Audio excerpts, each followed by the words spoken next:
Good evening. I'd like to call the meeting of December 19th of the Town Council to order. If you kindly rise and join us in the Pledge of Allegiance. Oh my gosh. I pledge allegiance to the flag of the United States of America and to the republic for which it stands, one nation, under God, indivisible, with liberty and justice for all. Thank you.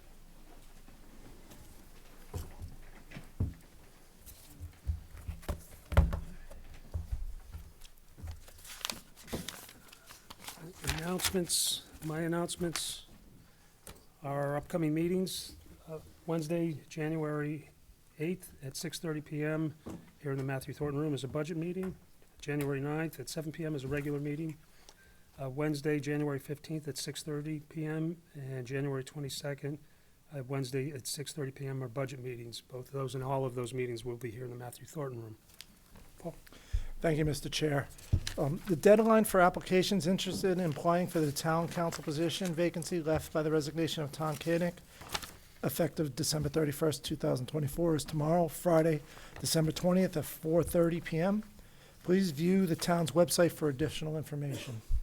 At the current time, we have 3 individuals interested in the position. Probably going to do Tuesday, January 7th as a special meeting to do the interviews and then do the appointment if that would work with all the town councilors. If we get another individual, we're probably going to have to move to the second as well. But right now we have 3. Property tax bills were due today. If you have not received your bill yet, reach out to Town Clerk Tax Collector at 603-424-3651 or visit the town's website at www.merrimacknh.gov. But if you didn't pay your taxes, don't worry, you still have some time. You can go online at merrimacknh.gov until 10 o'clock tonight to pay your tax bill. Merrimack Transfer Station will be closed December 25th and January 1st, as well as the wastewater treatment plant will also be closed on December 25th and January 1st. And lastly, the annual food drive is taking place through December 31st. There are various drop-off points throughout the town at the Highway Garage, Central Fire Station, Police Department, Library, Public Works Administration, Town Hall, Town Managers, and the Transfer Station. Just remember, everything you donate will be brought to the 2 food pantries in Merrimack, St. John Newman and St. James United Methodist Church. Thank you. Thanks, Paul. Comments from the press and public. If you'd like to address the council, you could step to the mic or sit at the table. And seeing no one approaching, we'll move on to recognitions, resignations, and retirements. And this evening we have 3 recognitions. And the first one, the council is going to recognize Nicholas LaValle for 20 years of full-time service. And I'm assuming he's out back and listening. And, He's right there. oh, he's right here. He's in front. Is Sharon in?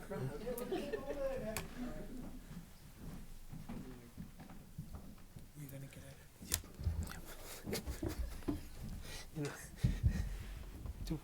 Is it up here? Is this a roast? I worked hard on this all day. First, I'd like to congratulate Nicholas for his 20 years of service with the town of Merrimack. Nick worked for the town for a brief period of time from May 1st, 2001 to February 2004. Nicholas was then hired back October 31st, 2004 by the acting town manager at the time, William Mulligan. We still don't know if this was a trick or treat for the town. Like that one? Over the years, the media division has grown under Nicholas's leadership.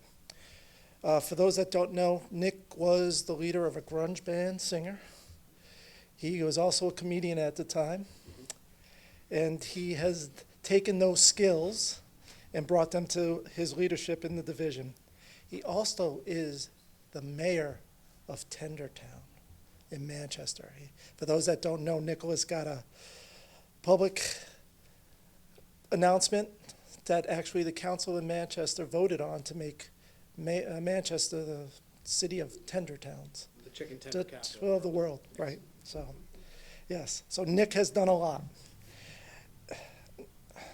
The division went from just taping meetings under Nicholas's leadership to current televising live sports coverage, as tonight, Justin's doing double duties, taping the basketball game and covering the meeting, live concerts, meetings, and much, much more. For all those hockey buffs out there, if you don't know it, Nick is the voice of Merrimack hockey. Nick is an award-winning producer. Under Nick, the media division has won numerous awards locally as well as nationally. I cannot wait to see what is next for Nick and his division. Thank you for all your service. Thank you.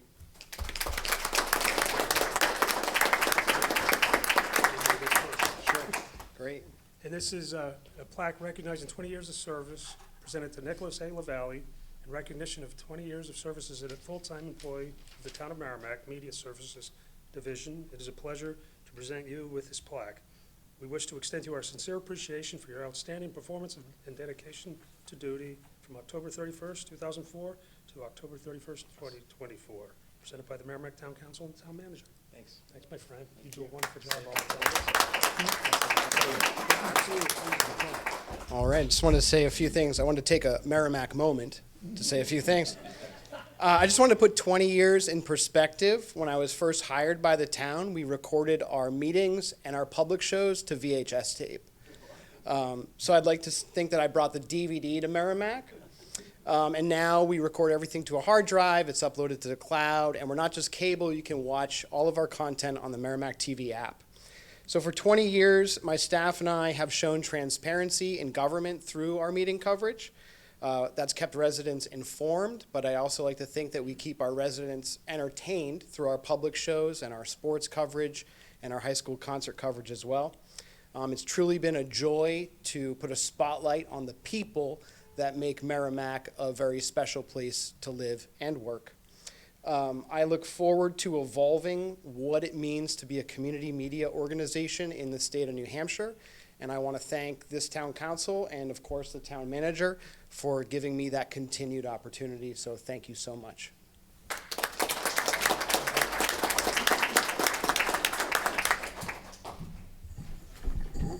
I'd like to add quickly how impressed I have been with Nicholas. I was here when he was first hired on and was a little surprised when they wanted to make him the head of the media department at the young age. But he has obviously and spectacularly grown into that position and grown that department. And I'm very impressed with the work Nick has done and all of his team. Thank you very much, Nicholas. Thanks.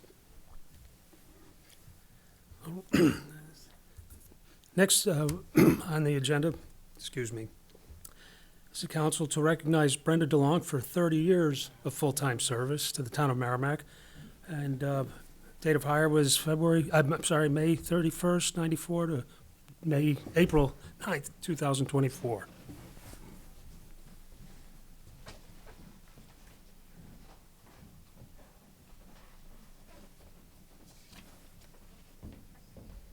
Hello, Brenda. What do you say about an employee who has dedicated herself to the town of Merrimack for over 30 years? Brenda began her career with the town in the finance department. She worked her way up from an account clerk 2 all the way to accounting supervisor. In April of 2013, Brenda moved from the town clerk tax collector's office to the deputy town clerk tax collector. This past April, Brenda was elected as next town clerk tax collector. Now that we got the last 30 years of employment history out of the way, I'd like to read some comments from past evaluations about Brenda. Brenda is hardworking, always willing to help both employees and residents, kind and courteous, and very dedicated. The dedication goes well beyond just the town of Merrimack. She obtained both her BS, Business Administration and Accounting degree and her master's degree while raising a family and working full-time. And for those that do not know that, that is quite the accomplishment of working full-time, going to school full-time, and raising a full-time family who were very active growing up in the town in sports and other activities. I'd like to thank Brenda for her years of service, and I'd just like to say, looking forward to another 30 years. No? Are you kidding? Congratulations.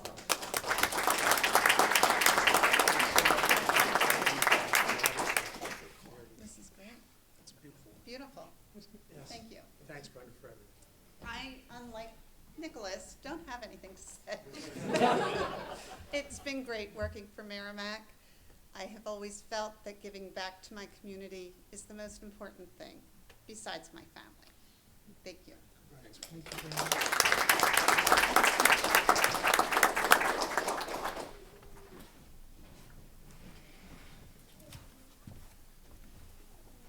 I think we're pulling the next one off the agenda, right?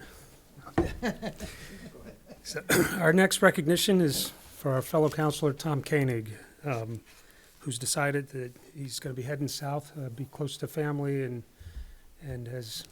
will be moving on the end of he'll be leaving end of January, but will be concluding his service to the town on December 31st.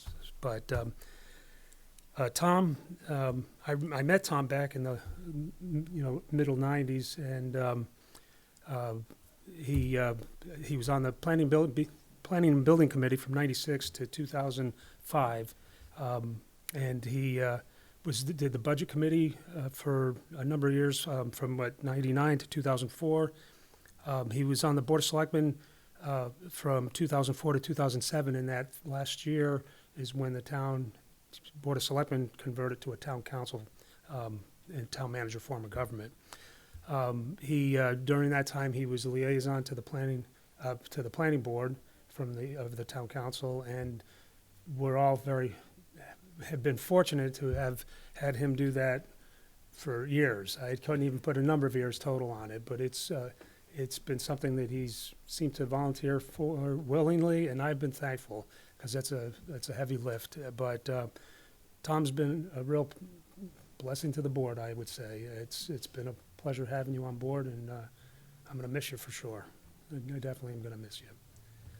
Nancy. I have a few words. First of all, I'm going to read a note from Tom Mahon.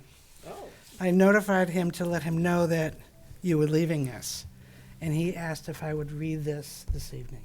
Okay, and I'll give you the copy. Tom, thank you for your service to the town of Merrimack and being a good friend and colleague. I also want to thank your family for their support of your service. Can't do it without them, right?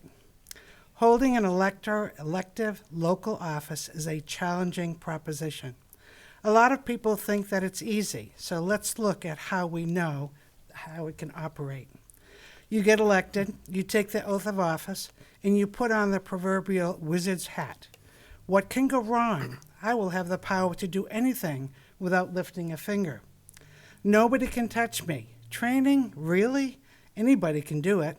After all, the statute says that you are responsible for, quoting, managing the prudential affairs of the town, end quote. What can go wrong?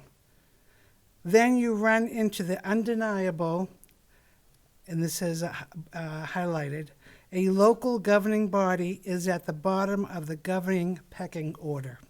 You are created by the state, and that can be undone with the stroke of a pen. You're constrained and limited in so many ways, most of which you don't know about. And you learn to deal with preemptions, lack of jurisdiction, outright prohibitions, and a myriad of restrictions, which belongs to the next saying, I had never heard this before, BOHICA. Oh, I've heard of it. And Dave Yakuboff used this phrase on many occasions. Translation, bend over, here it comes again.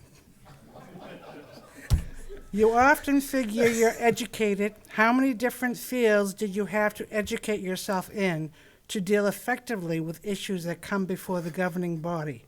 For example, air, water, and air pollution, pipelines, EPA permits, personnel issues.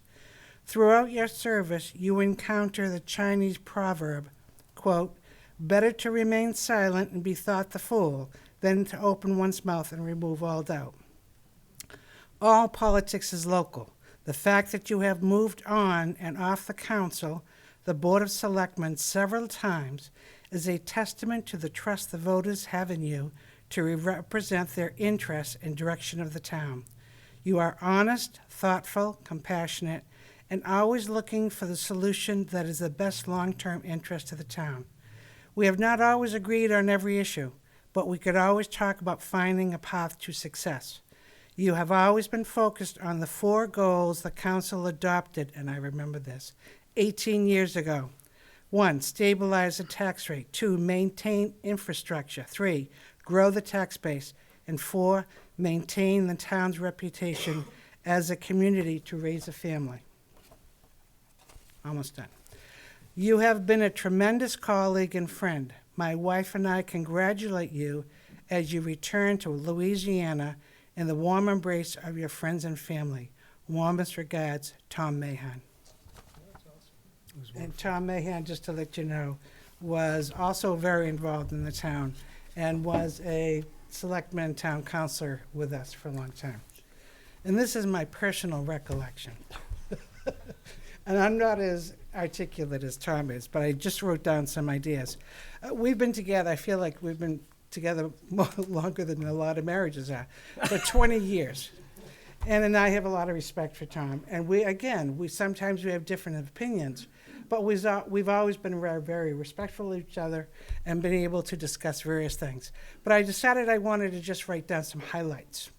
First of all, we have to remember that we really were, the first reality show on TV for a long time because we were the most watched and most active TV program in town. That was in the beginning, and everybody remembers that. Not everybody, but anyone who's been here a while remembers that. Aside from the mundane affairs of actually running the town with the town manager and the town staff, we often had to deal with special events or circumstances that arose over the years. I've attempted to identify some of them. I'm sure I'm going to miss some, but some of them. The outlets, pay as you throw. Who can forget the Kinder Morgan NED pipeline? Right? That was quite. Mother's Day flood in 2006 and all the ramifications and activity of that. Obviously, the Cinco Bay and PFOA pollution. COVID. And I wanted to find out how often we went the meetings. We only had 3 virtual meetings. All the rest were in person. We did sit 6 feet apart, which was really interesting. But I'm very proud of that. I remember having discussions that we wanted to be role models for the town to be able to, we have to get on with life. We have to be cautious, but we wanted to return to the business of the world. The multi-year and complicated Sauhegan trails, in that started out with like 2 or 3 kind of different grants, and then it merged into one, and God knows. Anyway, it got done. Fairly consistent tax impact discussions, apartment growth, noise ordinances, including the crowing of the roosters, busing and construction noises. And finally, I want to wish you and your family all good things. And you are leaving Merrimack a better place. That's your legacy. Well, that's awesome. Thank you.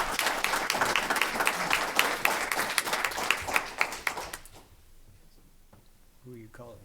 Oh.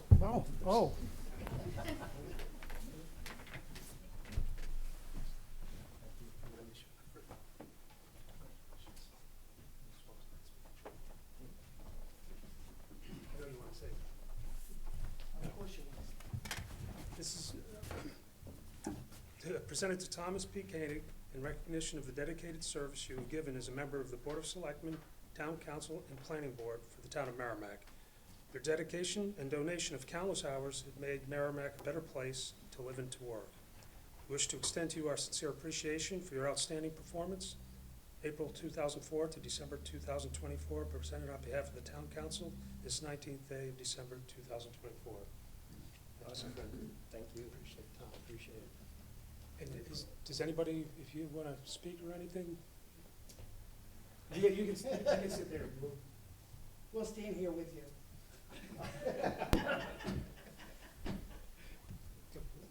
Okay. If I may. Go ahead, Paul. So when I started with the town of Merrimack way back when in 2004, my first meeting was a budget meeting. And there was select board member Koenig on the end going over the budget.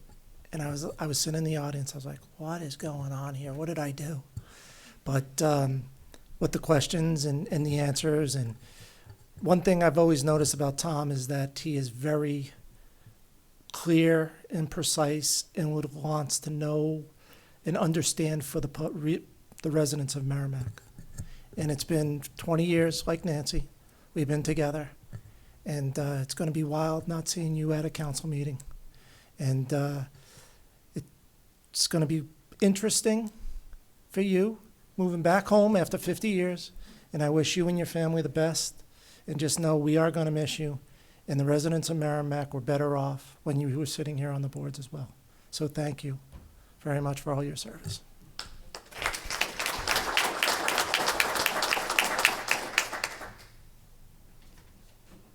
I just want to take a few minutes to thank Merrimack for the opportunity, but especially to thank my wife and family for supporting me through this whole thing. As Finley suggested and as Tom Mahon suggested, it takes a lot of time and energy away from your family.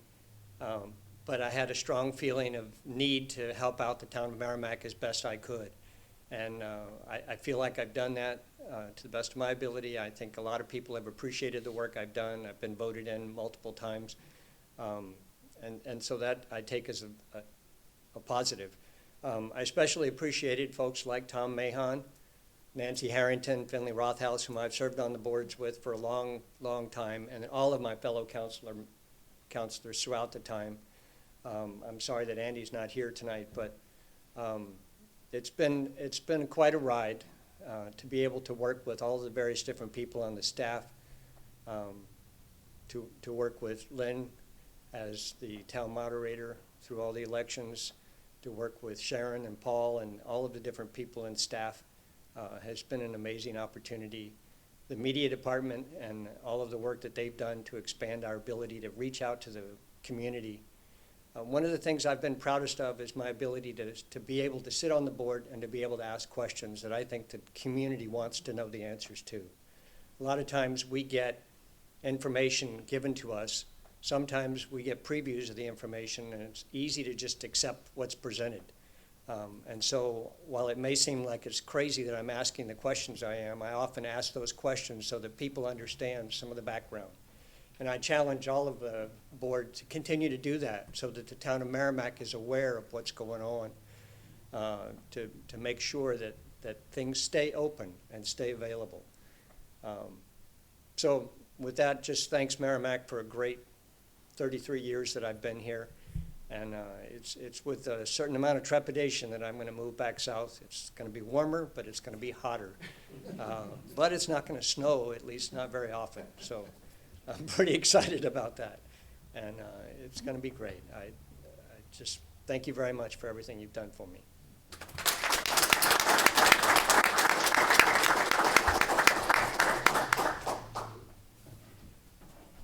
And Tom, I would just like to add, it's been fantastic to have you on this board. I've only been on the board for 2 years now, and as a newbie to this board, I've learned a lot from you. You come well researched, you come well prepared.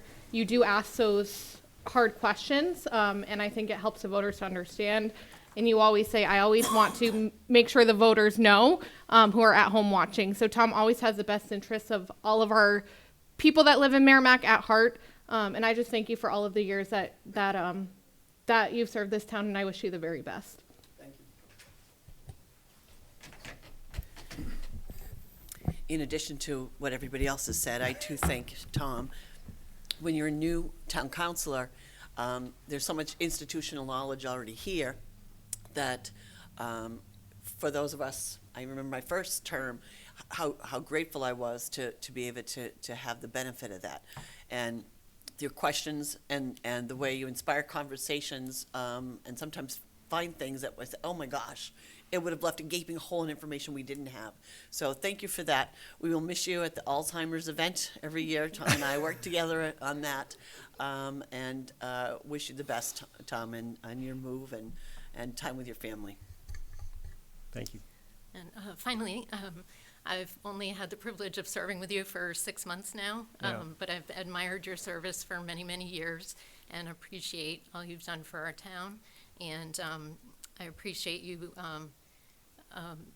having the belief in me to take this seat. And I hope that to follow your example going forward. So thank you.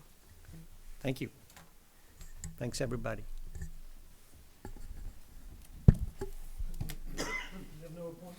No appointments this evening. Public hearing is the council to consider, to authorize the acceptance and expenditure of 2 donations totaling $12,000 to the Bear Christensen Fund, of which $8,000 goes to the Common Principal Fund and $4,000 to the Common Income Fund. This is pursuant to RSA 31:19, RSA 31:95B, and Charter Article 8, Section 15. And Chris, did you want to speak to that this evening? Mr. Chair, Sir, Andy did tell us he was not going to be at this you meeting. got that? Andy Hunter, sorry about that, was excused from this evening's meeting. Thank you. Evening, Chris. Thank you, Mr. Chairman. Yeah, I'm sitting here, and the temptation is to really grab this mic and talk about Tom and Brenda and Nick. We all go back a long way, and Nick is right. We probably could have had a pretty good roast. In any event, the Bear Christensen Fund benefits Parks and Recreation. We've been paying for scholarships to Camp Natticook for, I don't know, 20, 30 years maybe. But we're building and adding to the fund. And for those who don't know, the trustees of trust funds manage the money, and we combine funds for investment purposes, which is why there's a common fund principal, and principal cannot be expended.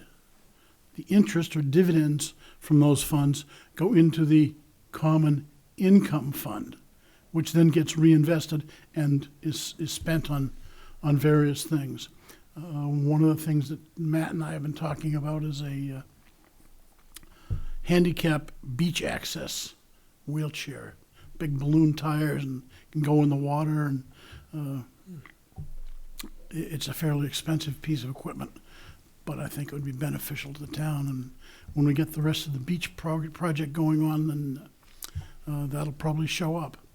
So anyway, that's the basis of it. We're building every year, and the markets have been kind to our investment policies, and we're happy to keep building the fund. And we thank the original donors, all people all over the town, who set this up and started the program in 1990.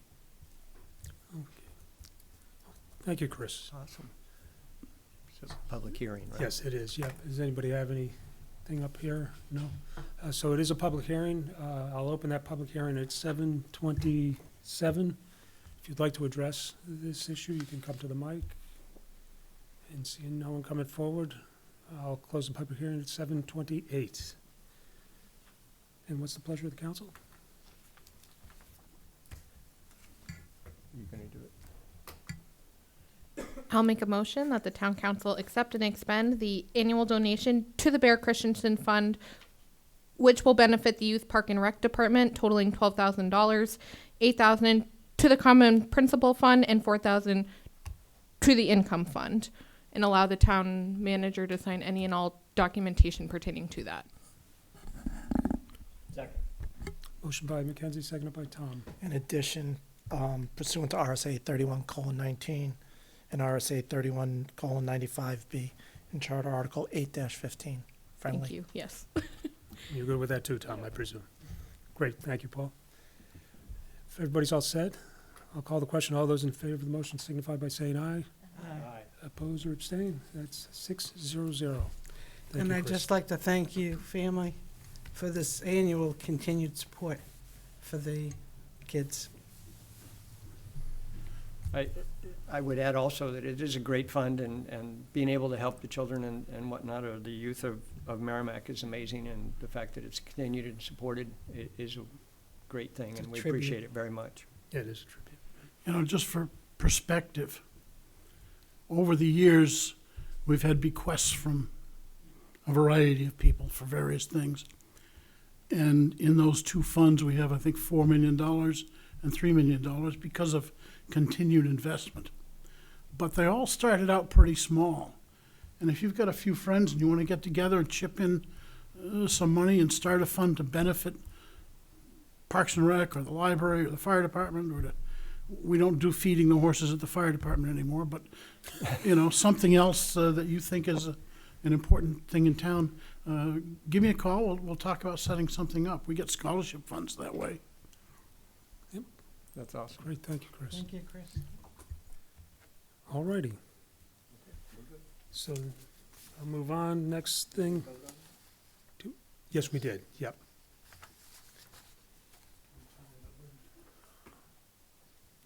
All right, next is legislative update. I have one for Maureen Mooney. Yeah.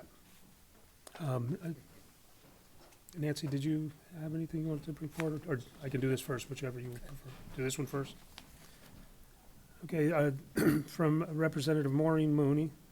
The new legislature was sworn in on December 4th, 2024. House committee assignments will be published next week. I have been reappointed as Division Vice Chairman of the House Finance Committee. I am in receipt of your memo dated November 14th, 2024 regarding sound barriers. His legislative service request, number 25-0744, is being drafted on this matter. The Governor's elect office is also aware of the situation. A special thank you to Councilor Tom Koenig for his years of service to the town. And Merry Christmas and Happy New Year. Thank you, Representative Maureen Mooney. So very good. Good. And so, you all set? Yeah, I'm all set. Okay, and do we have anybody else here? I see none. All right. Town manager's report. Thank you, Mr. Chair. Just want to let you know, Merrimack TV will premiere the 2024 Merrimack High School Winter Concert on Xfinity Channel 8, HD 1072, and on the Merrimack TV app on Monday, December 23rd at 7 p.m. The program will be replayed throughout the holiday season. For many of you have known that the Eversource now has set the rate of 8.929 cents per kilowatt for small businesses and residential. I've been working with our consultants, and what I would like to do is, Eversource proposed small customer default rate includes a reconciliation credit in the amount of 0.007 per kilowatt for the prior period overcharges. Excluding this reconciliation, the indicated marking prices we received for Merrimack's program would have been almost 9% below Eversource unadjusted power supply rate. But since Eversource's adjusted rate is at 0.8929 cents, when we went out to look for it, it was at 0.08770. So it would not be a significant savings to the town of Merrimack, and that would be for an 8-month period. We had a discussion earlier this week. We're going to circle our wagons back in January and see how we're doing through the winter with natural gas and natural gas prices, and see if maybe we go move ahead in January. But right now, because of Eversource's rate being so competitive at under 9 cents a kilowatt for residential and small businesses, it didn't make sense for us to jump on board and move forward. In addition, I would like to thank the Lioness Club for their dedication at this time of year and their donation. They work ever so hard to make sure that children of Merrimack do get toys and Christmas gifts underneath their tree. So I want to thank them moving forward, and that might be something that we might want to do, one of those plaques for them, because they've been doing that for how many years now, Pat? A lot. My 20 plus. Yeah, my 20 plus, because I used to get to play with all the toys in finance, but I don't get to do that anymore. Yeah, she does. She does. And lastly, at the last council meeting, we had a discussion about the noise ordinance, and I just want to give a quick background. I had Becky research the noise ordinance file, and to say that it was 6 inches thick would be an understatement. It's a big green folder with a lot of different things. I only went back to 2000, with 24 years ago. In 2000, we got a legal opinion from our attorneys at the time about construction noise, and Boyes, Kelly, Hodes, Buckley, and Wilson. And basically what they said they're doing was, their recommendation was for the town to bring the construction noise ordinance with the planning board. Move it in with the plans and bring it through the planning board process. From there, March of 2001, on 2801, it became part of the building code and building permit process with the planning board for construction noise and when they can actively use it in our regulations. In 2007, the council discussed the noise parking ordinance. It came before the council in April of 2007 for a first read of an ordinance. At that time, the motion failed 2-4-0 for that ordinance. However, they did go on to say bus parking. So they did break out the bus parking because in April 2007, that was when the outlet mall was coming into town, so they were worried about buses parking in residential areas. So the council did move forward with bus parking. In 2006, March of 2006, a petition warrant article was brought forward to the deliberative session.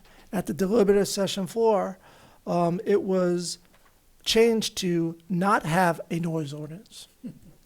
In April of 2006, the town vote really didn't matter whether or not that ordinance, the warrant article passed or failed, because the change made the warrant article irrelevant. Because you can't have a double negative, because what does a double negative really mean? If you vote no, do you mean yes? If you vote yes, do you mean no? So it made it irrelevant. And those were warrant articles 19 and 20 in the 2006 warrant. In December of 2014, the town received legal advice based on a noise ordinance that was brought forward. At that time, the council voted in January 2015, and that was from our Upton and Hatfield lawyers at the time, or Drummond Woodson lawyers, of what he said would be some of the reasons why. And just some of them are, the more complicated the ordinance, the more likely it will be challenged, as not to providing the average person with information necessary to avoid violation. It's particularly difficult to monitor and enforce noise ordinances with a mobile, boom boxes in a car or on motorcycles. The ordinance often uses words that describe noise in terms which render the ordinance unenforceable, as they are void and overboard. Emergency vehicles can be exempt, meaning our fire and police. Most noise is intermittent, so unless you're catching them in the act, you can't. So you cannot regulate noise at the source or by the type if you go on private property, so you would have to do it from the street. There was another 12 things that he listed in December of 2014 related to noise ordinances. I also asked currently, because 14 was 10 years ago, I said, okay. So I asked our current attorney, Carrie Roman from Drummond and Woodson, what she would recommend and if there was any court cases going forward. And what happened is that she said, to avoid these problems, the most effective noise ordinance uses quantitative, objective, measurable standards for the noise. They limit noise above a certain decibel level during specific times of the day as measured on a particular distance or location from the source of the noise, and they include a clear list of exempt activities. Objective standards for noise generally involve decibel limits. A quantitative ordinance provides non-discretionary, objective, and predictable standards. For instance, Manchester's noise ordinance has a range of allowable dBAs depending on the time of day, ranging between 55 and 80, depending upon the time of day and the character of the receiving property where the sound is heard. So they're very specific and very detailed because they can get challenged in court otherwise. Ordinances generally call for measurements of noise at the property line or the lot where the noise is being produced, or the property line of receiving property where it's heard. So you would have to spell that out. There was a case in Hooksett recently about noise. However, that was construction noise, and once again, the court ruled in the site plan regulations. That should be done in the site plan regulations. So that's the research that I did real quick. I wanted to bring it forward. I have the folder for anybody who's interested. I will do what the pleasure of the council is on this. If you want me to write an ordinance, we'll write an ordinance. We'll try to write one. I know time of the essence because of the gentleman who was here last week. If in fact they're gonna do a petition warrant article, they gotta get moving real quick, because they don't have until the second Tuesday in February, which is February 11th this year, to bring it forward, and it has to have at least 50 signatures, but if they want it to go directly on the ballot, I believe they need 500 signatures. So there's 50 signatures. It would come before the council on a public hearing, and the council can either put it on the warrant or not put it on the warrant. So that's why the best bet, if you want it on the warrant with a petition article, you need 500 signatures. So that's that's why I brought it forward tonight, because if they need to start getting signatures, they need to start moving forward. What was the date again, February? February 11th is the second Tuesday of February, which petition warrant articles are due. Jennifer? Absolutely. Can you talk a little bit about how this differs from disturbance of the peace and how that can be used in the same situation? I'm looking at my police chief to explain what disturbance of the peace is. I didn't stay at a Holiday Inn last night, so. So Town Manager McCallie and I have had this conversation when he discussed the noise ordinances, and there is current RSA law in effect for disorderly conduct where, unreasonable noise is heard in private places, we can charge disorderly conduct. So basically, if we had someone, as everyone knows, these loud explosions keep on going off, and we know where they're coming from, typically, or let's just say loud music, we'll do loud music. If we get a loud music complaint, we go over and say, knock it off, basically. You're disturbing neighbors. 9.5 times out of 10, it's done. If we go back, then we might charge the homeowner or whoever's in charge of that property with disorderly conduct. So there is an RSA for disorderly conduct for unreasonable noises heard in private places that we can enforce. But as was discussed earlier, it's a matter of us trying to find the location, where it's coming from, pinpoint who's doing it, to find someone who's responsible. Because like I said, typically it happens and that's it. So there is RSAs for that. Thank you. Any questions? Nancy? Thank you for that explanation.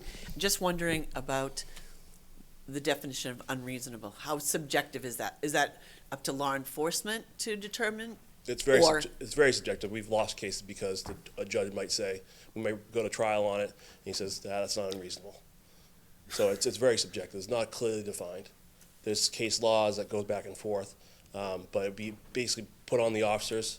If they went there and they're playing a garage band until 1 a.m. when they've already been told to stop, to me that's unreasonable if it's disturbing people in their private homes. And Chief, if we did go with like Manchester from 55 to 80, how expensive are those decibel meters and how reliable are they? I would have no clue, but I assume there's probably some certification process. We have to get them certified through the state or some kind of documentation to show that they're still in good working order, similar to our radars, which we certify every year. But I can look into the cost. Like I said, just the enforceability of it would be difficult for us. I mean, and we get calls fairly regularly about noise, and we'll go out there, address it, and it's done. So that's where we're at on that. I think it'd be a difficult town ordinance for us to enforce. And we can deal with the construction noise through the site plan regulations. So presently, there aren't specific site plans regulations. There is site plan regulation for construction noise. Come on up, Robert. Robert is the community development Excellent. director, Thank so. Yeah, so we do have site plan regulations that are in effect. We do not currently have anything that restricts noise, but you do have the ability, or the planning board has the ability to put something like that in place. And they also have the ability to regulate on a specific site plan for commercial activities, not for residential. Okay, they have the right to impose it or to request it. To impose it. Okay. And Robert, is that time of day, you can time of day, days of the week, those type of things the planning board would do? They do have the right to do that, yes. Okay. Is it something that could become an automatic? Because we've, as you knew about, heard from a citizen who's been dealing with it for a year and a half, 2 years, and there were no restrictions placed on that site plan. That's a different case. I believe the person you're speaking about is about a subdivision. Yes. Planning board doesn't have the authority to Because put they anything were in already- place on the yes, subdivision. I'm It's sorry, not it even was just the already done. fact that it was an old plan in this case. It could be a brand new one. They don't have the authority because the subdivision only creates the lot lines. It has nothing to do with the actual construction. So when I talk site plan, it's commercial industrial sites only. Okay, I see. So if it's private homes, the planning board does not have the ability to restrict noise. Correct. But you also got to remember the other thing, that if you do put anything in place, a lot of those older neighborhoods that have the lot lines already, they would be grandfathered. Right. And it'd be hard to say, especially that neighborhood that happened just a year and a half, I sympathize with the gentleman, but even if we had anything in place currently for, approved for noises, they would be grandfathered in underneath And not be when they applicable. were approved, and it wouldn't be applicable. You mean if we had something approved through the planning board? The planning board But or not an ordinance. necessarily if we had a noise ordinance, they wouldn't be grandfathered in, correct? And in one of the pieces of paper, one of the legal opinions we got, they said they would be grandfathered in as well. And by the way, Andy Did arrived arrive at at 7:35. 7:35. Yes. It doesn't make sense to me that if it wasn't through the planning board, I don't understand how. I mean, I'm sure I'm not If an it's- attorney, but If it's a site plan, they have conditions of the process, those can go in at that point. But apparently, that other section you were just talking about was just for adjusting lot lines and nothing else. Right. and that's the challenge. What this issue is around residential rather than commercial and industrial. I don't think it negates that the issue remains and that we can't rely, I mean, it's not within your power as part of planning board to address that. So I feel like the situation still is a challenge. And I recognize the difficulties for enforcement. But I still feel like, I know I've heard not just from that gentleman that was here, but other members of the community, that there are issues around sound. And I think, I just know with definitions and subjective assessments about noise, I don't know, I still feel like it's something that we need to look into and at least see if there's something that we can do. I mean, I think what we saw was somebody that was really frustrated that said, I don't know where else to turn. And he's not alone. He may have been the only one here that night. But, recognizing fully that we have to make, if we were to do something, it has to be something that's enforceable. Because we can't have law enforcement going out with an exercise of futility all the time. So it sounds like it would be some work.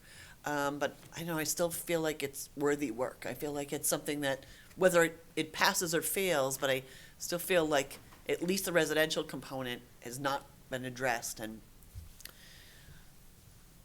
don't know, that's just my thoughts. Thanks, Nance. I'm just concerned that we can't make it perfect, so we're gonna give up on good. And if we could get to good, I think that would probably help a lot of people.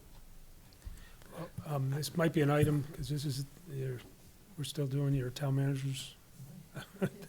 So it's something that if you desire, we should probably do it after Tom leaves. In other words, next year, next month or whenever, But I guess if this is something the council, I know we're underneath my manager's report, but if this is something the council is going to look at to provide, that might be, especially because of the tight timeline, to come back in beginning of January with something for you, which will be a quick turnaround, to be quite honest with you, but we can try to put something together from other communities and go from there. if that's what the council would like me to do. We should have another discussion about it. I don't know that it's, I don't want things that are so vague and impossible to deal with and having to hire another cop or two just to, because their plate gets so full. But that's something that, if we're gonna have another discussion, we should I do could it. bring it forward on the 9th of January for continued discussion. Could I ask if any counselors who really want to be able to work on this with Paul, to work with him before it's presented, so you can answer your questions, before it actually gets presented, to be able to because you're right, time is of the essence, and we have to be able to critically examine it and make changes before it comes to us, so it will save us time. Yeah, I'd certainly make myself available. I'm sure Paul? other members probably would too. I mean, even if it's not meeting, but getting Right. feedback about it, that's all. But just to the point where I recognize the February 11th date, Right. and I mean, this doesn't preclude somebody from doing No, it something doesn't. separate. No. So I think we could, You're right. I think it makes sense to do it. I'd rather take a look, use the time that is needed to do that, than rush and either say, forget it because we don't have enough time. And if an individual decides to go forward, that's not precluding that. But I think if people recognize that maybe it does take a little bit more time, and that we're willing to put that effort in, maybe they We won't just need to go be forward. clear for Paul, that's all. Yeah. What are we telling him to do? Right? I mean, you're gonna do it. I'll do it. I just need to know what you want. So, And I'd like to know how other communities like Manchester, how that's worked for them. Have they enforced it, or, we'll find that out. yeah. We'll get that information on enforcement, but I do know there's only been one lawsuit that was brought through the courts, and that was Hooksett. Yep. And that was on construction noise. And actually, the town prevailed. And I'd like to know if it's possible to have during the site plan, a noise ordinance for residents, not just for industrial. Does that exist? We can speak with our legal counsel and, But does that exist in other towns, do you know? Not that I know of. Residences are not unless they're talking like apartment construction, those are not site plans. Okay, but I mean, the planning board has the ability to intervene in noise problems with industrial or commercial. They do, It does not with residences. correct. Have you heard of it being in part for residences? No, So you've just never heard of it, yeah. but it might It, be un- possible. It cannot happen in the subdivision regulations, only because the power of the subdivision is just to create the lot lines and that's it. Okay. It doesn't literally, okay. regulate that See, construction that's part of the component. problem too. Okay. we'd have to look into I was a wondering if that separate was a one. possibility. It's Yeah. not. Okay. Yeah. Okay. Is that it on your town manager's report? Yeah. Thanks, Paul. That was a lengthy one tonight. We have no consent agenda, no old business, so welcome back, Chris Christensen. Our number one item on new business is the council consider the proposed warrant article to be placed on the 2025 ballot regarding town-owned Watkins Forest cutting and selling of trees. Good evening. Thank you. So once again, we're here in line with duties of the trustees of trust fund. In 1965, Harry Watkins donated, or through his will, gave the town 165 acres of forest land in two locations, about 65 acres each, one off of Profile Drive / Mitchell Street, and the other off of Lawrence Road that actually extends right up to the Bedford line and maybe a little bit over. In any event, at that time, the town accepted the conditions of the will, and one of those conditions is that when we do a harvest, the town meeting has to approve the harvest, and we have a plan where a member of the trustees of trust funds, a member of the school board, and a member of the town council participate as the oversight committee. So that's all part of the warrant article that I think you have a copy from 2004 in front of you. So the language is pretty much standard. And the trustees of trust funds last October went out and did a site walk with our forester and with a member of the New Hampshire Cooperative Extension, forester also. And the plan is to do a cut sometime in 2025, which might extend even up into 2026 if you get into January, because they like to work when the ground is frozen. Trucks don't dig up the land and make mud puddles and otherwise destroy the property. We access the property through town land, Mitchell Street Woods, and that's controlled pretty much by the Conservation Commission. We've been in contact with them. They have no problem with our getting access to that and using the landing area.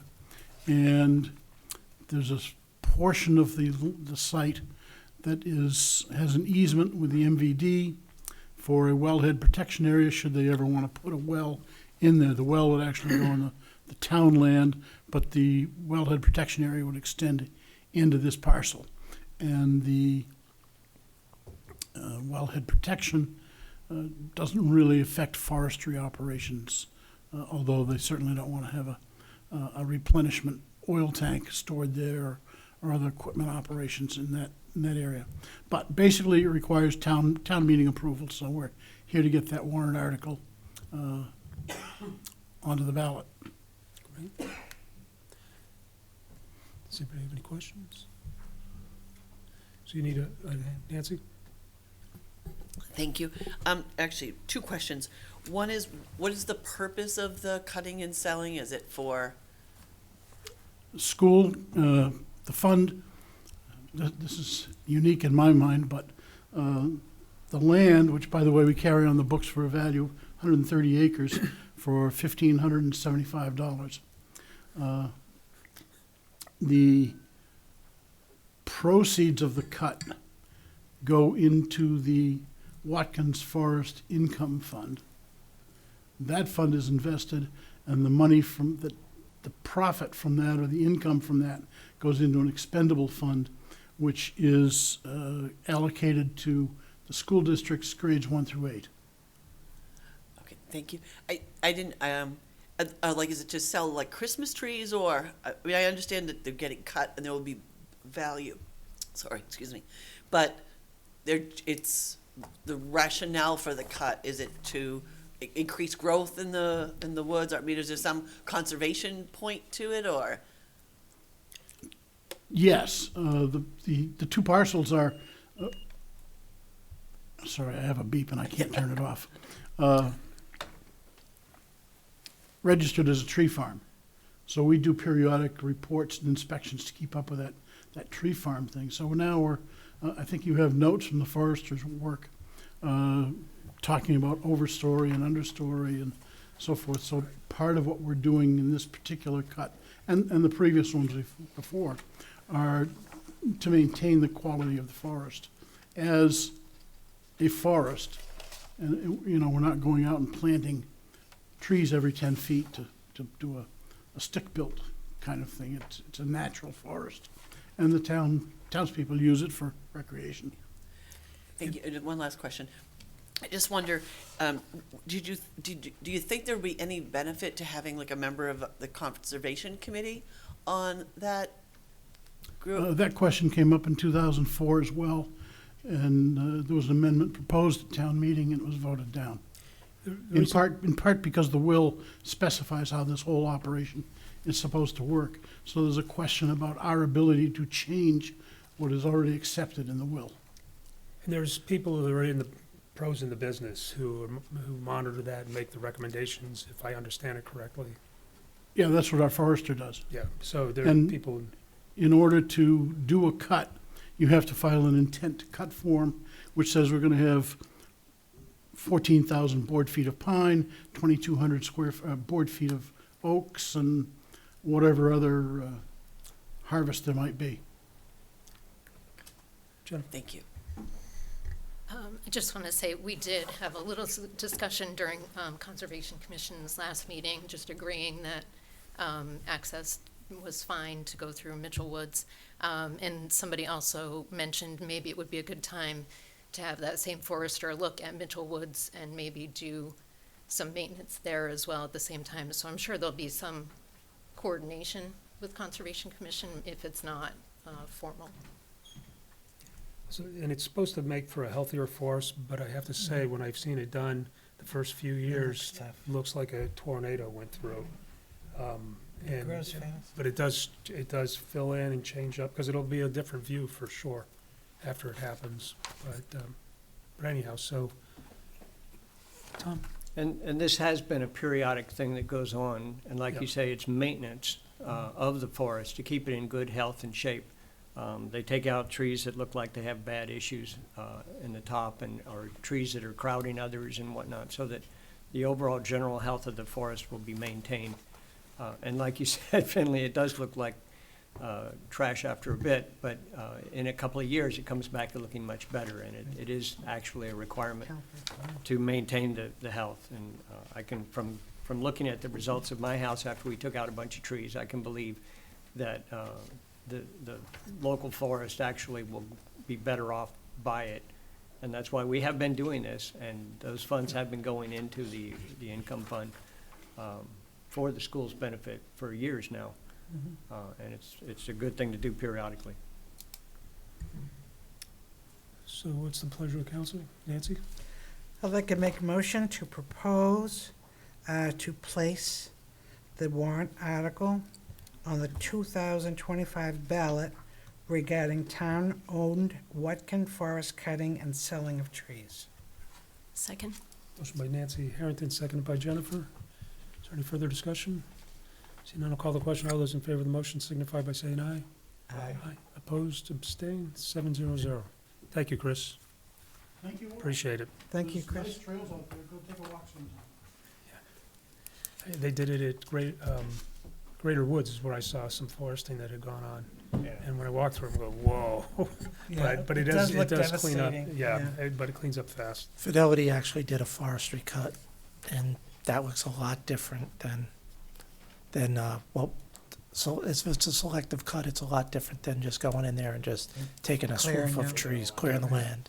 So it all depends on how they decide To go, what yeah. they want to do. Yeah, because they're talking 30 to 50%. Big change. All right. Next, item number 2 under new business, the council to consider the appointing of the following individuals to the town committees. We have pursuant to Charter Article 4, Section 8, and I don't know if, Brian is here. Brian. So we have this evening Brian Landrigan for Parks and Recreation Committee, full-time member, who's been recommended. Karen Contos, for Planning Board, full member. Rod Buckley, Zoning Board of Adjustment as a full member. And Chuck Mower, Zoning Board of Adjustment as an alternate member. And so, I don't know, do we want to do these individually, or do you want to do them as a group? We've done it both ways. I think as a group. Unless somebody has a concern with one of them, I'd say do them as a group. I would agree. Please.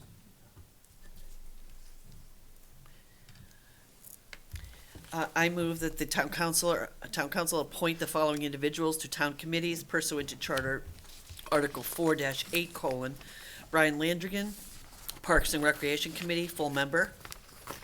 Karen Contos, Planning Board, full member. Rodney Buckley, Zoning Board of Adjustment, full member. Charles Chuck Mower, Zoning Board of Adjustment, alternate member. Second.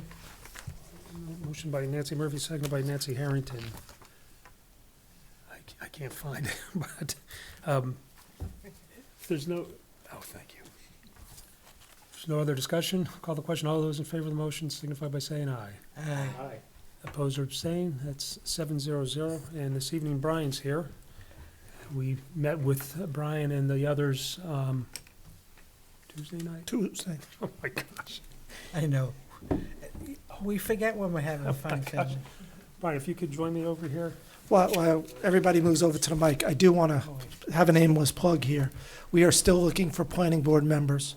So anybody interested in serving on the planning board, please come out and visit the town website. There's a list of open vacancies for our committees. I'd appreciate it if you go to the town's website and you can see all the list of members, but we do need planning board members. Thanks, Paul. All right, Brian, we appreciate you stepping up for this. If you could repeat after me. Sure. Raise your right hand. Yep. It's I, Brian Landrigan, I, Brian Landrigan, do solemnly swear and sincerely swear do solemnly swear and sincerely swear that I will faithfully and impartially discharge and perform that I will faithfully and impartially discharge and perform all the duties incumbent on me as a full member of the Parks and Recreation Committee, all the duties incumbent on me as a full member of the Parks and Recreation Committee, according to the best of my abilities, according to the best of my abilities, agreeably to the rules and regulations of this Constitution, agreeable to the rules and regulations of this and Constitution the laws of the state of New Hampshire, so help me God. and laws of the state of New Hampshire, so help me God. Thank you. Brian, I hope you don't mind my mentioning your achievement, your goal achievement. Oh, sure. During the interview, he had we usually ask, why are you interested in this appointment? And he talked about that him and his wife set a goal, 360 miles 365-mile challenge, yeah. challenge for a year walking. And he's going to make it. You were like 3 miles, Yeah, shy. we did 2 miles the other day at Monson in Milford, so we're down to like just under 2 miles left. Can you We'll save it imagine? for the grandkids when they get home.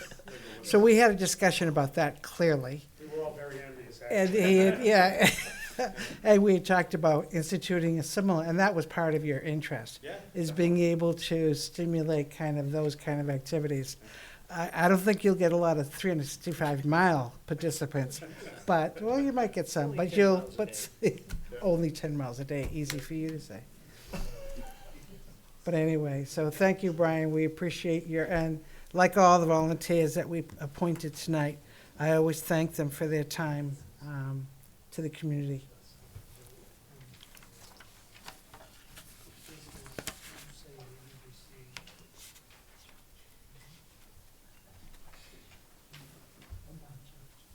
Excuse me? Yeah, we'll do 1 mile challenge at a time. And he was talking about how he was snowshoeing.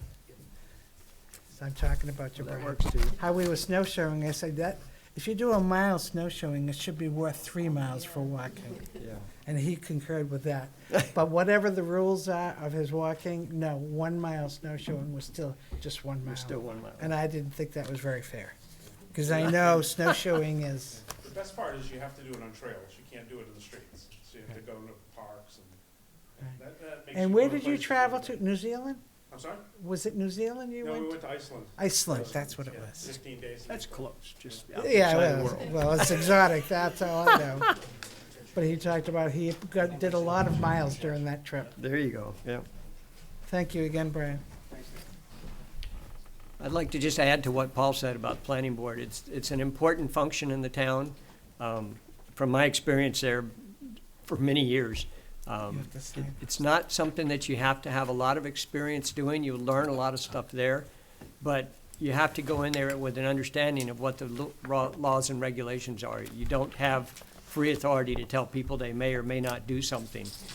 People have the authority to do what they want on their property. You have the authority to make sure they meet the regulations and follow the rules and those kinds of things. So don't come out to the planning board if you want to just stop people, but come out to the planning board if you want to know what's going on in town, because it's a great way to know why is that building going up, or why do we see that clearing happening, or something like that, because you can be a part of it. So I encourage people, that if you have an interest in the community, you want to give back to the community, come join to the planning board, but come because you want to have an understanding of what's going on and be able to make sure that the rules and regulations are being followed, not because you want to stop apartments and buildings in town or something like that. Thank you. A couple of signatures. All right, we're all set? All right, next, item number 3 under new business, consideration of changes to Chapter 183, Vehicles and Traffic of the Merrimack Town Code. This is a first reading. It's the Town Council to consider acceptance of recommended changes to Chapter 183, Vehicles and Traffic of the Merrimack Town Code, to place a stop sign on Bishop Street at the intersection of School Street pursuant to Charter Article 5. Chief. Good evening. I was approached by a member of the administrative staff at J. Buse Upper Elementary School regarding a concern she had regarding how there's no stop sign at Bishop Street, on Bishop Street at School Street. Currently, all the buses for JMU's queue on School Street, which is off Bevislick Road, and then once they discharge the students, they take a left onto Bishop Street to exit out towards McElwain. There's no stop sign right there, and a lot of parents will travel down Bishop Street to drop off their kids at, actually, a lot of parents and grandparents. Sorry, Finley, I know you did. I've witnessed it, so. So they'll travel through there, not knowing the area. They'll go right straight through, and she's seen several near misses. I did look at the data. We haven't had any accidents there for a long time. But the committee met on November 7th. Ms. Fowler was present to talk about the issue. And if you don't know the area, I could see it be a generally concern that, because the buses just keep on taking lefts right there. And if you don't see a stop sign, you're not going to know that a bus is coming. And the buses sort of think they have the right of way. So we decided as a committee unanimously that the best option for the safety of the students and the motoring public and school buses is that we recommend placing a stop sign on Bishop Street at School Street to make sure people that are aware that you have stopped before they proceed into the parking lot for the elementary school. There is a teacher always stationed there in the morning during the bus trips, but this would probably make it a little easier for them. And the reason why we're coming first with the first read for people at home and not just doing the stop sign is because all our stop signs and traffic lights are listed in this ordinance of 183. So we have to add this location as part of the ordinance so that it then becomes enforceable for the police department to monitor. Thomas? I'm torn on this. I hate putting up extra stop signs, and I didn't hear anybody's particular requirements. And it sounds like there haven't been accidents there. It seems like we don't quite meet the requirements for putting a stop sign there. That is just an L intersection. The fact that people are going straight through into the parking lot is another issue that I don't think is resolved by having a stop sign there on Bishop Street. Maybe it is, but I think the design of the road and when they redesign the parking lot, it's hard to delineate where the parking lot begins for the elementary school and where Bishop Street ends into the alley, like you said. So it almost looks like a T intersection because you can go straight into the parking lot of the elementary school. And if you're not from the area, like I said, I can understand your concern about putting up unnecessary stop signs, but in this case, I think it is necessary to, as the Highway Safety Committee recommends, that it is for the safety of the students, the people using the road, the teachers. And they've even said, the teachers have said that they've had near misses themselves when they're trying to let the buses out and cars just go straight through.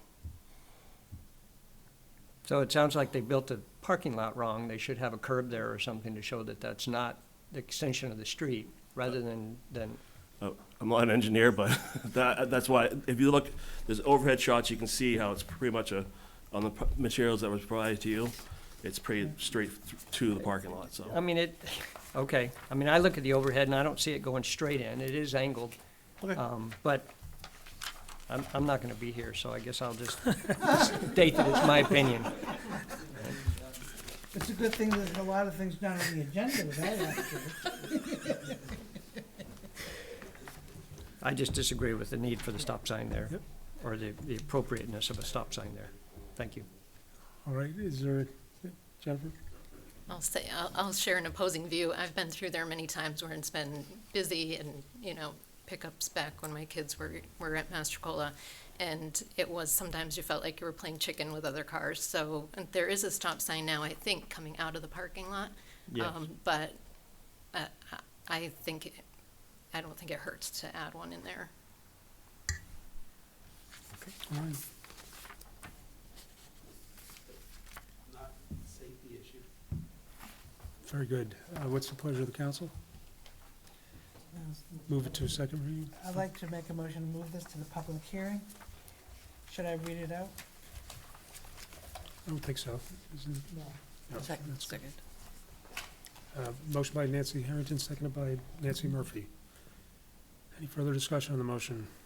Roll Call the question. All those in favor of the motion signify by saying aye. Opposed? Nay. Abstained.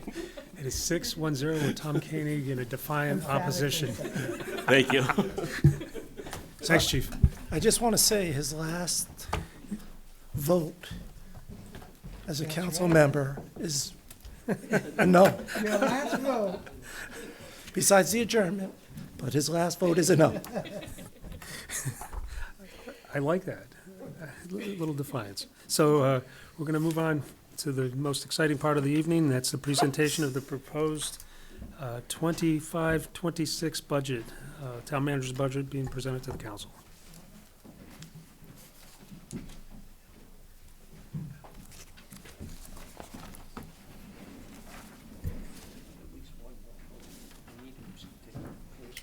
Yes. We'll let you. Good evening. It's the most wonderful time of the year.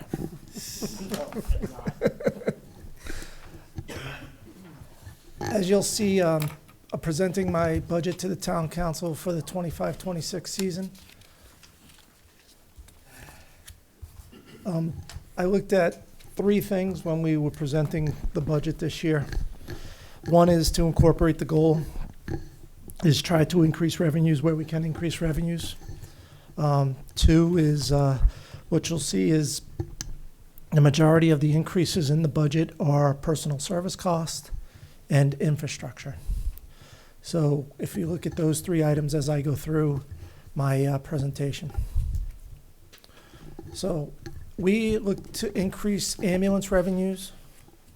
State housing grant of $480,000 that we got a few years back. We're looking to spend that money on an infrastructure project.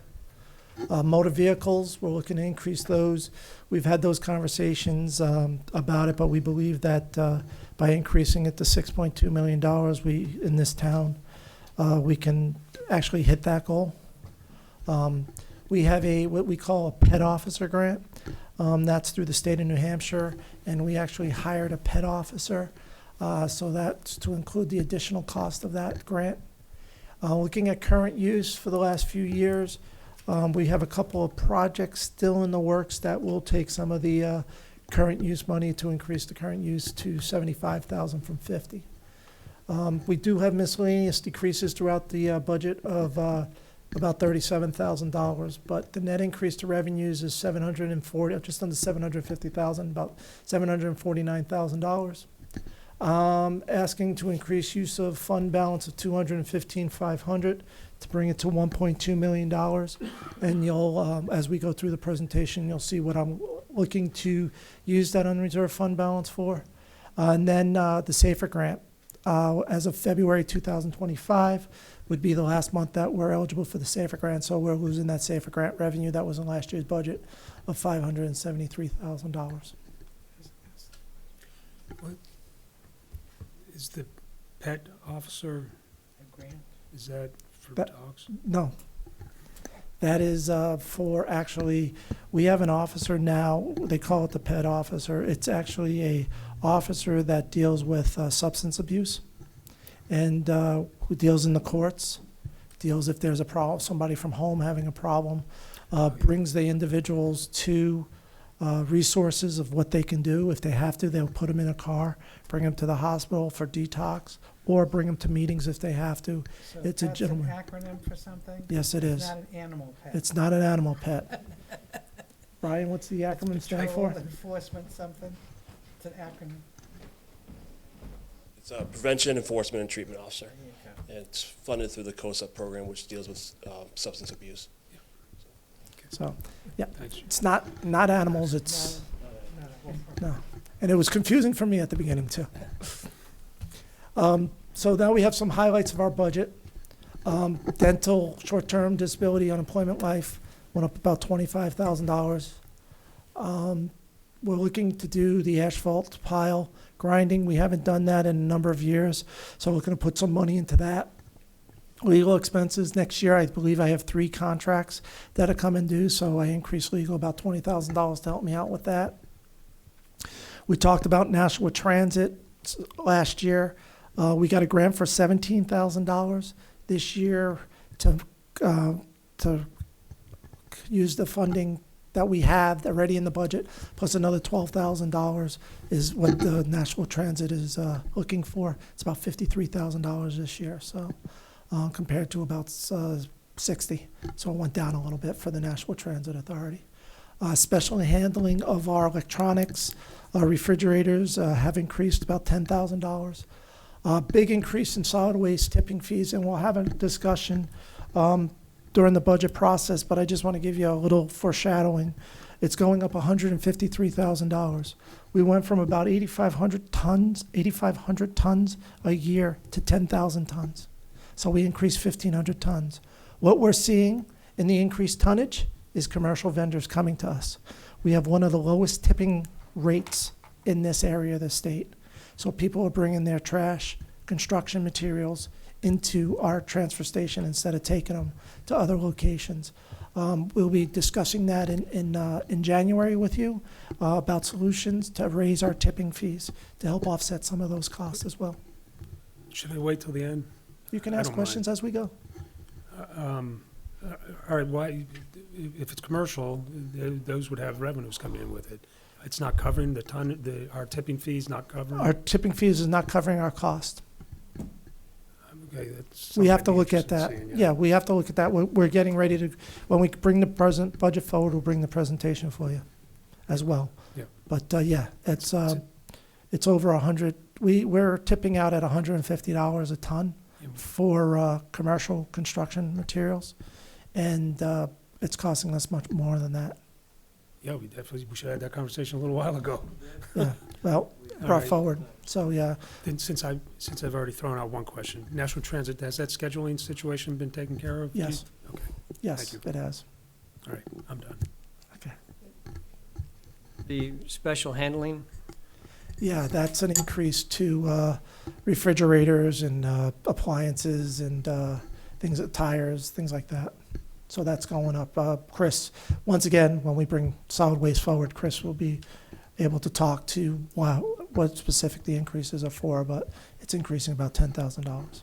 okay, those are things that we do charge fees We for. do to draw- charge fees for most of it, Okay. most of it So they could be adjusted as well. as well.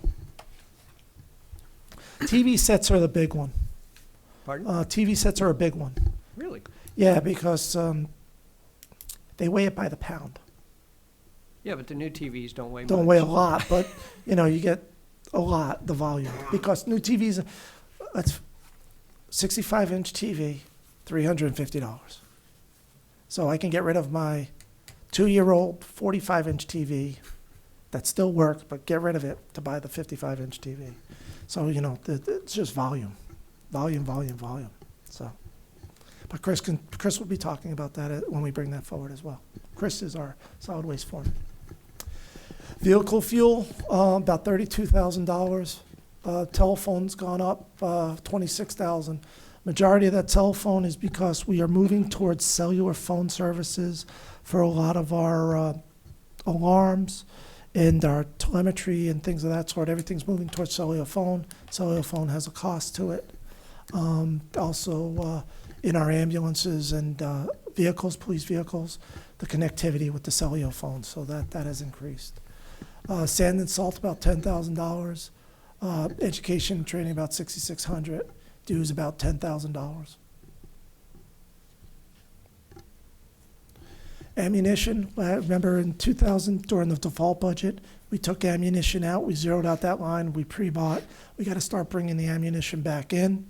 We're going to do a little bit of pre-buying again this year, but next year we need some money to start bringing ammunition back into the budget. From $30,000 to $15,000. We usually spend around $30,000 for ammunition, so we try to get half of it back into the budget. One of the things you just mentioned is pretty important. These are increases from the default budget Correct. that wouldn't have been so extreme if we had gotten our budget in last year. Correct. Okay. These are all based off the default budget. Welfare housing.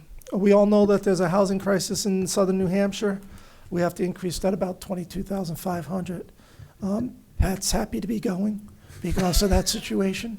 To be honest with you, most of Pat's time is dealing with housing and trying to find housing for what is considered homeless. Pavement markings increased to 21.5, and then miscellaneous is the factor.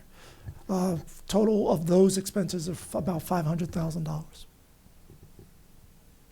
Now we get into kind of the staffing. So New Hampshire retirement went down about $57,000. Comp absences, that formula went down about $22,000. Union wages and most of the benefits are a $508,000 increase. Overtime for fire, we're trying to staff up to 11, increased about $38,000. Police overtime, we've been running about 4 officers short for a long time now. We have ads out there, people are applying. We set up interviews and they're ghosting. People aren't showing up for their interviews. We call them, ask them, are you coming? They ghost us. So there seems to be a trend not only in the police department, but most departments. And we've been calling people have accepted jobs. We call them up and say, okay, here's your paperwork, start filling it out. They fill out 1 or 2 pieces and then they ghost us basically. And we don't hear back from them, and we call them 2 or 3 times, and after the 3rd time they don't respond to us. We take the conditional offer off the table and we have to re-advertise the position. If they stand you up, you probably don't want them anyhow. Right, exactly. My So, gosh. yeah, but that's what's happening with that. But we have to increase some of the overtime because police are still doing the patrols. Library raises and staffing changes about $23,000. Non-union raises and steps of $195,000. Basically, what I'm proposing is a 3% raise for non-union people in line with the union contracts. And then we talked about the steps in the step plan, implementing that January 1st, 2026 for a half a year to get us everybody on a step that is close to what they're getting paid in the budget currently within their steps that they'll be in. And we're doing that for a half a year, moving that forward. And then we go into the new cycle of October, July 1st for our cost of living, October 1st step raises based on the performance. Remember, we put a performance pay plan in place, so we need to move those people on the steps where they belong in the performance pay plan so they know where they're going to go and how to get ahead. Assistant tech coordinator, that was the communication piece. We funded that a half year last year. This year we're trying to fund it for a full year. That's $71,000. And then, of course, I mentioned it, our longtime welfare administrator is retiring in January. Want to thank her for her years of service. And we are replacing her with a full-time person. We talked to Pat, and it's Pat actually recommended going from a part-time to full-time when we talked after she gave me her retirement paperwork. And that was her recommendation, that the job has morphed into a full-time job with the number of homeless people and the number of people with emergency shutoffs. Today we had an individual come into the office with no oil, needing oil right away. So, dealing with that stuff. And Pat was out of the office, so somebody had to deal with it. So if this full-time person would also be dealing with issues like that. On the staffing, the assistant tech coordinator and welfare administrator, I'm wondering why it's $70,000. Is that really half of the fully loaded, or? That was half a year for them fully loaded, yes. Health insurance, So- dental insurance, New Hampshire But this is a retirement $71,000 increase, so does it mean Yes. it's 140 total for that position? for that position, Okay. fully loaded. And this, That's my- welfare is different because we also have money in there already. So that's the additional money for the position. It's not, $140,000 for welfare. It's the plus of what's already in the budget from last year. So that's the additional cost is $75,000 for that full-time position. And remember, the assistant tech coordinator was for a new position. We didn't have a part-timer, we didn't have it, so that's the cost is fully associated with them. The master plan, you got another one, Phil? No, I just wanted to understand what you just said. It was a part-time position? Or No, it wasn't. It was a not. full-time, so It was a that's- full-time for half a Right, year. no, that's It's a what I brand-new thought. position. We didn't have a I part-timer. understand. That's what I Yes. thought. I Yes. just wanted Yes. to be sure. Sorry. Master plan, $200,000. As you notice with the revenues, I asked for an additional $215,000. The master plan's important. We had to put that on the wayside. We had a 2-year plan to put 75 into the budget over 2 years. Because we're in default mode, we had to take that $75,000 out. So now we need it $200,000 is what the estimates are, we are for the 10-year master plan, and we're over. It was done in 2013, so now we're 11 years in. Before we get a master plan, we'll probably be at least 13, 14 years in. This $200,000, we're offsetting that with the revenue from the additional money out of fund balance. We're offsetting this because this is a one-time need. We'll have to have conversations going forward since this is a 10-year cycle.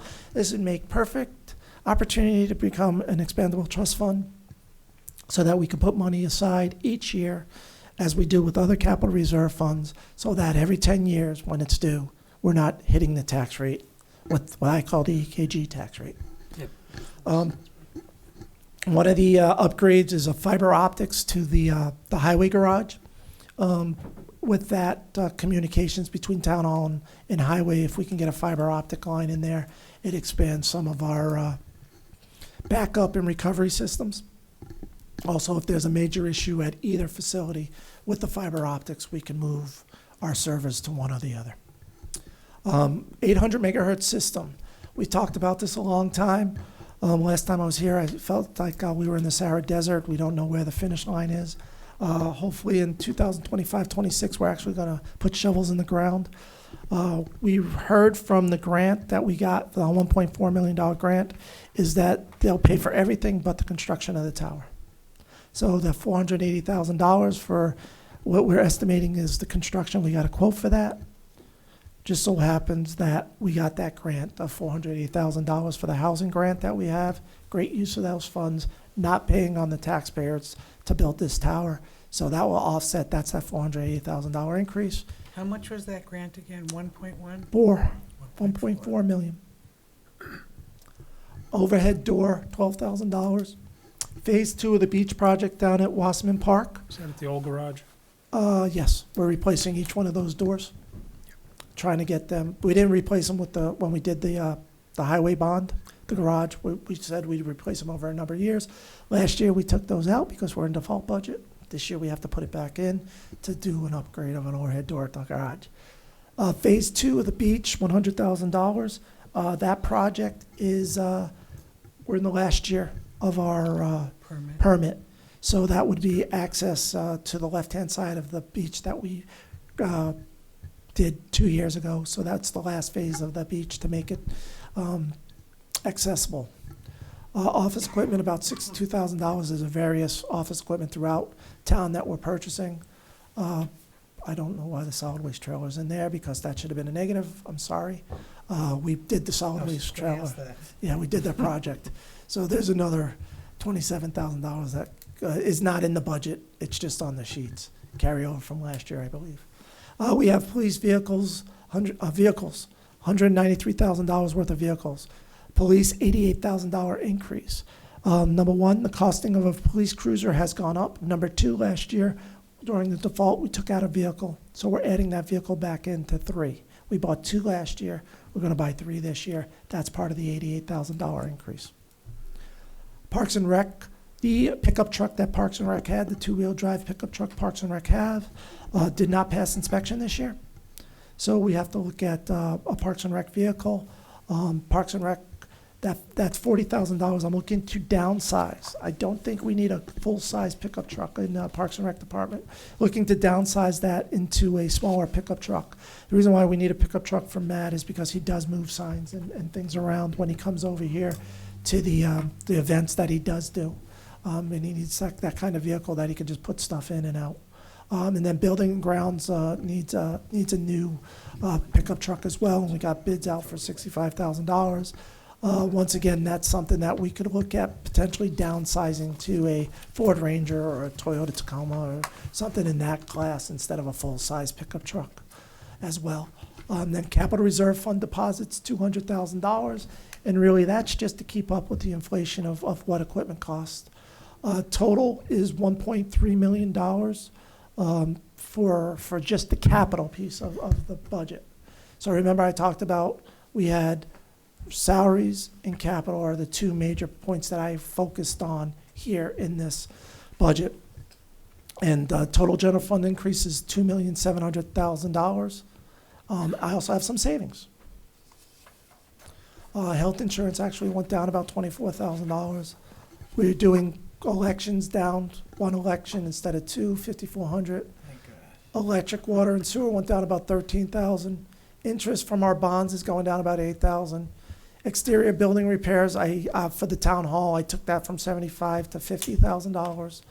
Solid waste office trailer, there it is, negative $27,000. And then postage of about $15,000. The decreases is $117,000. The total general fund increase is $2,589,000. This is our fund balance that I talked about. We have a healthy fund balance still. We have about 8.3% of fund balance, or $9.3 million. Where if everything goes and we spend all our appropriations and we get all our revenues, we're going to spend $984,000 to reduce property taxes this 2024 year. We'll be down to 7.1. And then with the $1 million and the $200,000 to offset capital projects, that's what we talked about, the master plan, we'll be down right around 6%. This is the colored sheet that everybody's used to, and it breaks it out. So we have total expenses, capital reserve expenses, capital, sidewalks, and then Safer Grant, as you see, is 0 this year. And then operating expense of what it is, what goes on. The total we'll be asking for in the warrant article is $43,046,775 if this budget goes forward without any changes from the town council. General fund appropriation is operating funds is about $1.9 million, or 6.2%. If you look, fire has $726,000 increase. That is because $523,000 of the Safer Grant salaries goes from Safer now to the fire department's budget. And then police, $414,000. That's mostly salary related increases through contracts. Solid waste tipping, $228,000. We talked about $153,000 of that is $163,000 of that is just special handling and tipping fees. And then highway, $102,000. And welfare went up $157,000. The reason why welfare went up so much, people are like, oh boy, it went up 77%. There are a couple changes I made in this budget. The Nashua Transit was always in general government's budget. 01, general government. Well, welfare always took care of that.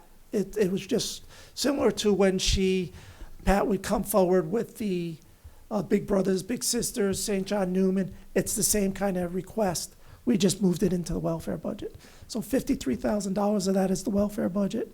$22,000 of that is increase in housing. $70,000 is the person going from part-time to full-time. That makes up to $157,000. So it's not, oh my God, what are we doing?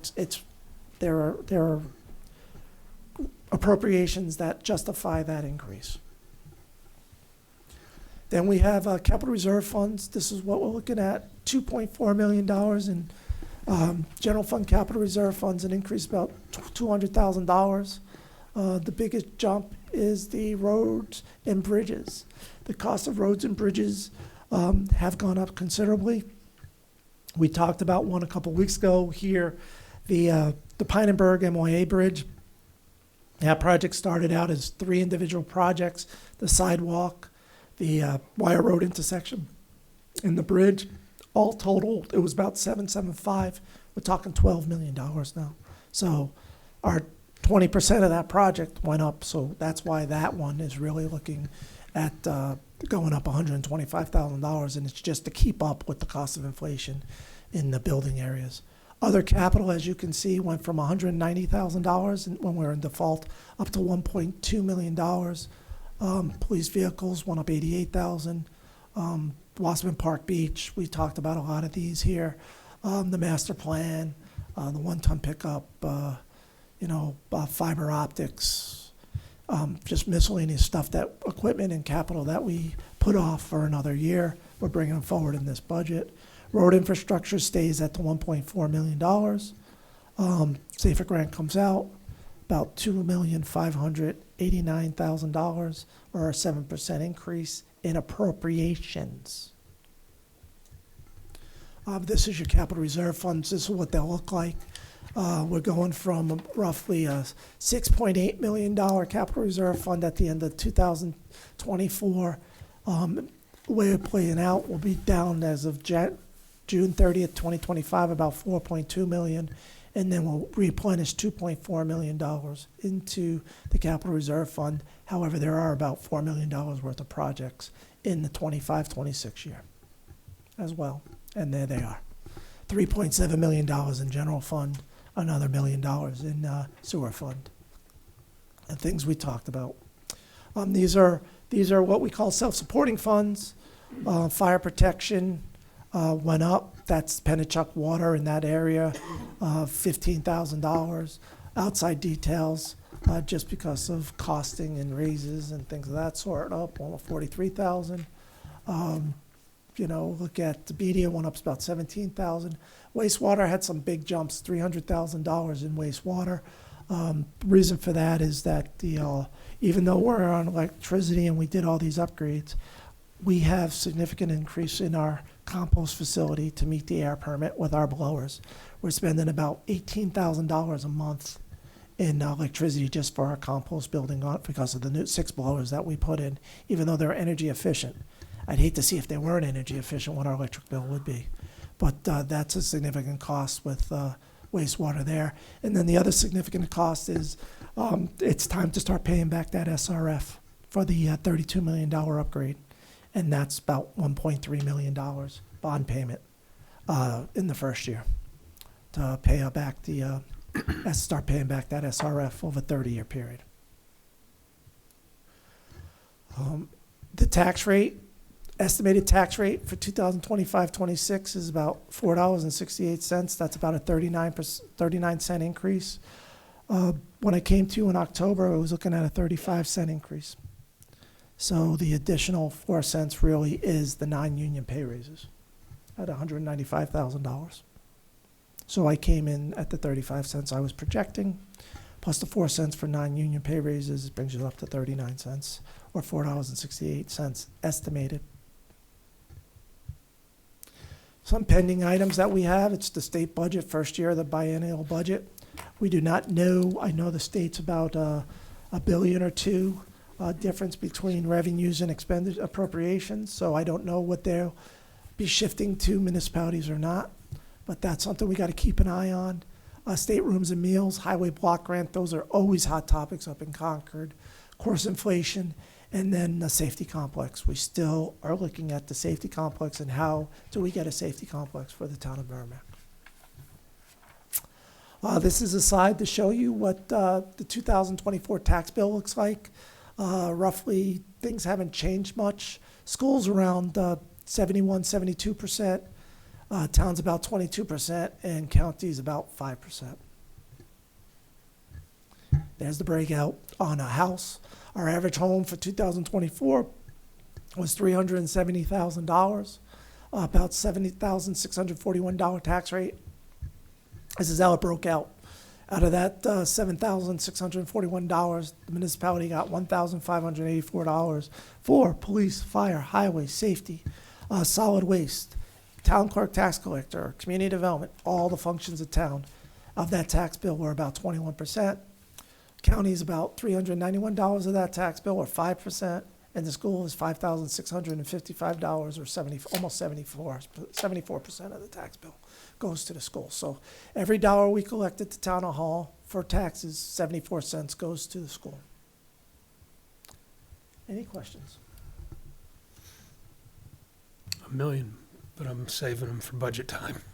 I was going to say, I think the public needs to understand that this is only a generalized introduction to the budget. Correct. We have the meetings in January where we'll be talking the details for each department, so. Yes, and I will go over that right now. So on January 8th, so the January 8th budget hearing, we're going to talk about assessing, and this is on the town's website, or will be on the town's website, and as well as the budget that I just presented tonight, the full budget. Not just the presentation, but the full budget will also be on the town's website in the next day or so. January 8th budget meeting starts at 6:30 here in the Matthew Thornton room. assessing, town clerk, tax collector, media, communications, police, police detail, community development, general government, and we'll go over revenues. At the January 15th council meeting, which is also a Wednesday night, is solid waste disposal, highway, equipment maintenance, building and grounds, public works administration, and wastewater treatment. That's going to be discussed on the 15th. On the 22nd is welfare, library, parks and recreation, summer day camp, fire, code enforcement, and proposed issuance of debt, if there's any proposed issuance of debt. That will be on the 22nd. If we get through those 3 dates without any snow, we'll start our deliberations on the 29th of January, meaning the council will start their deliberations. And if we do have one snow day, we'll start our deliberations on the 30th of January for the budget. Important date, last day to file petition warrant articles is February 11th. Last day to file petition bonds, if anybody wants to file a petition bond, it's February 7th, Friday, February 7th. I just wanted to, I see some people writing down. If you go over there, the actual schedule, I'm not sure. I didn't know that. Well, it's So in you your don't have budget to book. write it down. It's in your budget book. Well, We'll be when we handing get out the- them. you But getting we them have the tonight. schedule here now, Yeah. is all I'm saying. Yes. So you'll be getting your 'Cause budget I books was- tonight. I was looking for it and I saw Yes. it. So, but those are important dates. Another important date is on February 14th, Town Council, February 13th, sorry. Town Council will be holding the public hearing on the budget. This is the. And then in March, on important dates in March, March 4th is the school deliberative session. March 12th is the town's deliberative session. And Merrimack Village District's deliberative session is later on in March. I didn't have the days as of the publication. They gave it to me, but I couldn't find it. So, but I believe it's the last Monday or second to last Monday in March is the MVD, Merrimack Village District. And then, of course, on April 8th will be the election. And I can't believe it's December and I'm already talking about April. I know. So, are there any other questions? I know that $2,500,000 seems like a lot of increase. However, we're going from the default budget where we cut a lot of the infrastructure out. Cut a lot of the infrastructure and capital needs out to make it work. So I'm trying to bring it forward again, because our infrastructure is aging, and we owe it to the town and residents of Merrimack to keep up with the infrastructure. I agree. Look at the smirk on his face. I know, he's loving this, isn't he? Does anybody I know have, it's not deliberate, but it's there. anybody have any questions or thoughts or comments? Nothing. All Well, right, thank guys. you. Thank you. When are we getting the books? Right now. Oh, I drive? didn't realize it was right now.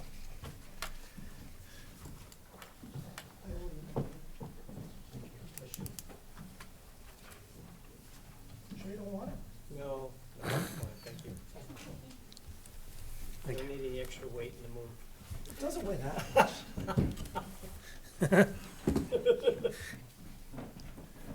So nobody's doing a book this year? Says, who wants a hard copy book?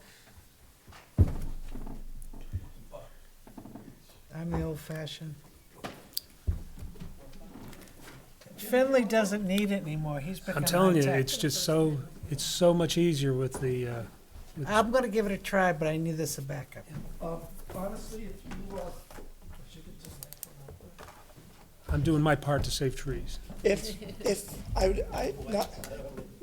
not only if you're gonna look at your books, but I gave you the USB drive.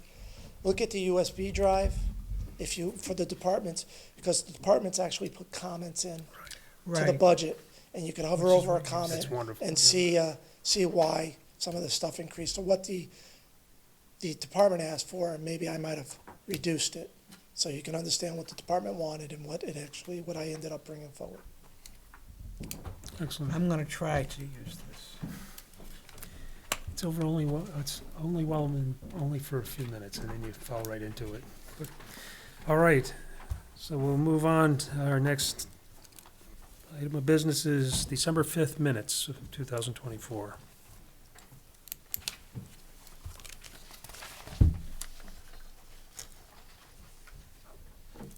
Any changes? I'll make a motion to accept as amended.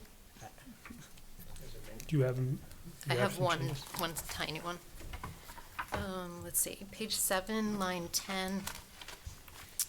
The second sentence says, "The did receive a housing grant." I'm guessing it's supposed to be they.